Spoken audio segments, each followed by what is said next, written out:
माझे नाव भाग्यश्री प्रकाश आष्टेकर, राहणार सातारा परिसर. माझं चिन्ह आहे पुस्तक. अपक्ष उमेदवार आहे मी. प्रभाग क्रमांक 26B.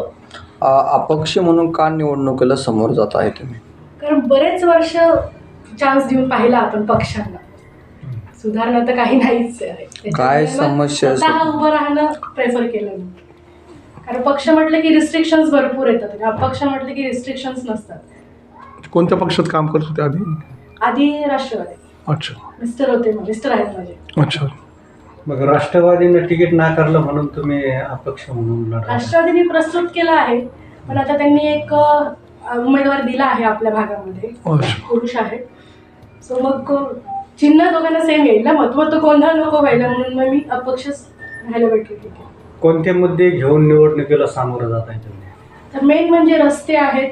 रस्त्याच्या दुर्व्यवस्था आपण पाहतोच आहे. 2015 पासून काही रस्त्याचं काम झालंच नाही. रस्ते झाले पहिल्यांदा लगेच ड्रेनेजचे खोदकाम केलं, परत रस्ते झाले, परत पाईपलाईनचं खोदकाम केलं. म्हणजे आधी जे करायला पाहिजे बेसिक ड्रेनेज लाईन आधी करा, पाईपलाईन करा, मग तुम्ही सिमेंटचे रस्ते करा ना.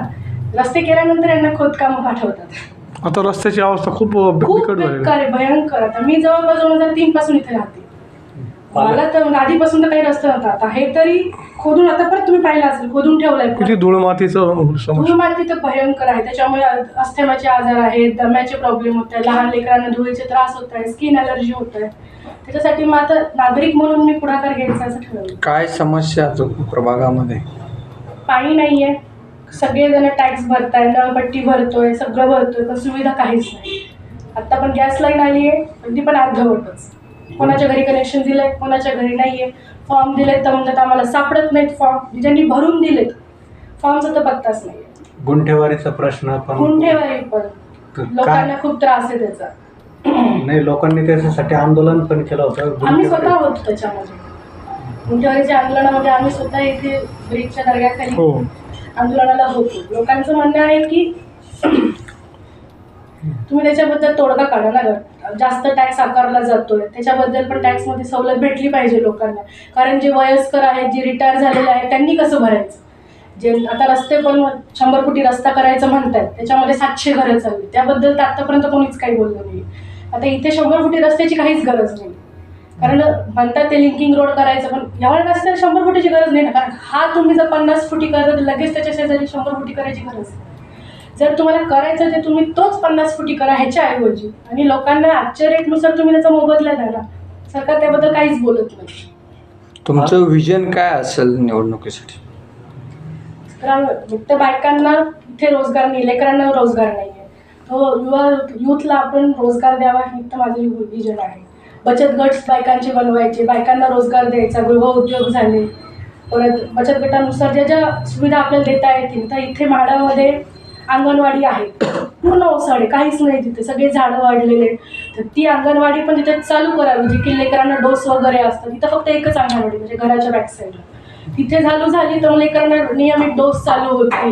कोणाला काय औषधं पाणी लागतात, अंगणवाडीच्या सेविका नाही आहेत तिथे. काहीच खूप दुर्व्यवस्था आहे म्हाडामध्ये. रस्त्याचा तर प्रॉब्लेम खूपच आहे. पालकमंत्री तर संजय शिरसाट दावा करतात का या भागामधले सगळ्या सुविधा, जवळपास 80% सुविधा मिळालेल्या आहे.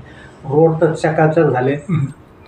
काय ते म्हणतात 20% काम बाकी नाही. रोड तुम्ही स्वतः बघा ना, रोडची दुर्व्यवस्था 20% बाकी नाही, 20% झाले, 80% काम बाकी आहे. मी तर हेच म्हणत, नागरिक म्हणून.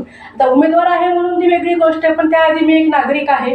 2003 पासून मी राहते. सो रस्त्याचे काय हाल आहे तिथून मी स्वतः जाते. असं नाही की आपण मोठ्या मोठ्या गाड्यांमध्ये फिरतोय, आपल्याला खड्डे लागत नाहीत. आता हे लोक राजकारणी येतात निवडणुकीपर्यंत, मोठ्या मोठ्या गाड्यांमधून फिरतात, प्रचार करतात, नंतर कोणीही येत नाही. आता तुम्ही प्रचाराला जाताय, कसा प्रतिसाद मिळतोय? प्रतिसाद खूप छान आहे. लोक म्हणतात आपल्यातलं एखादी व्यक्ती पाहिजे. आता इतके वर्ष आपण बाकीच्यांवर विश्वास ठेवून पाहिला, जो त्यातून जातोय, जो ते सगळं भोगतोय, त्यातून एखादा उमेदवार उभा राहावा. लोकांनी मला हे केली होती, त्याच्यामुळे मग त्यांच्या हे धरूनच लोकांचं मत अपक्ष उभं राहायचं ठरवलं. काय आव्हान करसान मतदारांना तुम्ही? मतदारांना आता काय त्यांच्या हातात आहे. आपण तर सांगतोच, तुम्हाला सुविधा जर हव्या असतील तर आपल्यातल्या माणसाला निवडून द्या. ना की जो फक्त मतदानास परता येतोय, 4 दिवस फिरतो, 8 दिवस फिरतो, नंतर गायब होतो. असं नाही पाहिजे.